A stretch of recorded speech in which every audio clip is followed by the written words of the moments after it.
بسم اللہ الرحمن الرحیم۔ آج کل دنیا بھر میں کورونا وائرس کی وبا کا چرچا ہے اور یہ کہا گیا ہے کہ یہ پوری دنیا کے اندر پھیلی ہوئی ہے اور مزید پھیل رہی ہے۔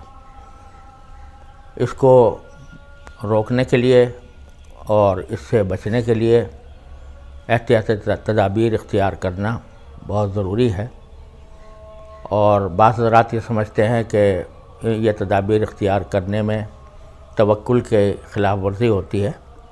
یہ بات صحیح نہیں ہے۔ خود رسول کریم صلی اللہ علیہ وسلم نے حکم دیا ہے کہ ایسے موقع پر احتیاطی تدابیر اختیار کی جائیں۔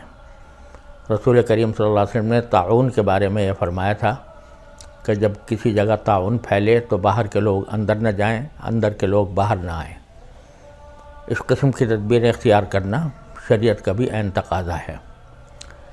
اس لیے اس موضوع پر جو ہماری حکومت کی طرف سے، محکمہ صحت کی طرف سے جو ہدایات دی جا رہی ہیں، ان ہدایات کی پابندی نہ صرف یہ کہ مناسب ہے بلکہ شرعی اعتبار سے بھی ضروری ہے، کیونکہ اگر حاکم وقت کسی مصلحت کی خاطر کسی بات کا حکم دے تو سب پر اس کی تعمیل اور اس کی پابندی لازمی ہو جاتی ہے۔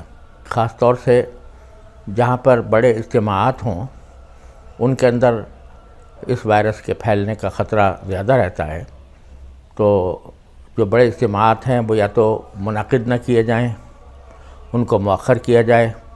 جیسے شادی بیاہ کے اجتماعات ہیں، تو ویسے بھی شادی بیاہ کے اندر سنت یہی ہے کہ اختصار اور سادگی کے ساتھ وہ تقریب منعقد کی جائے اور کوئی بڑا اجتماع نہ کیا جائے۔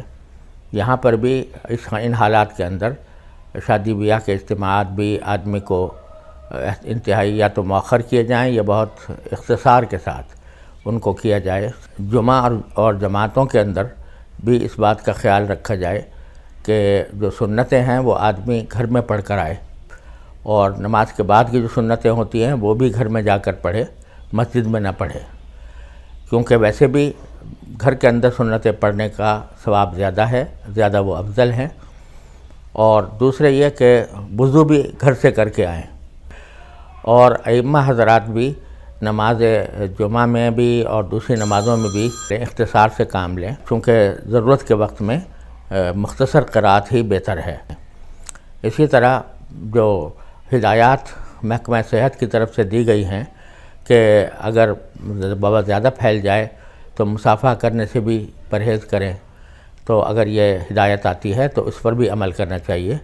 جتنے ایسے کام ہیں جو فرض اور واجب نہیں ہیں ان کو اس وبا کے سلسلے میں چھوڑنے میں کوئی مذاق نہیں ہے، اور اس کا بہت اہتمام کرنا چاہیے، کیونکہ یہ اپنے لیے بھی بہتر ہے اور اپنے ہم وطنوں کے لیے بھی ان کو وبا سے بچانے کا ایک طریقہ ہے جو رسول کریم صلی اللہ علیہ وسلم کی ہدایات کے عین مطابق ہے۔ اس پر عمل کرنا چاہیے۔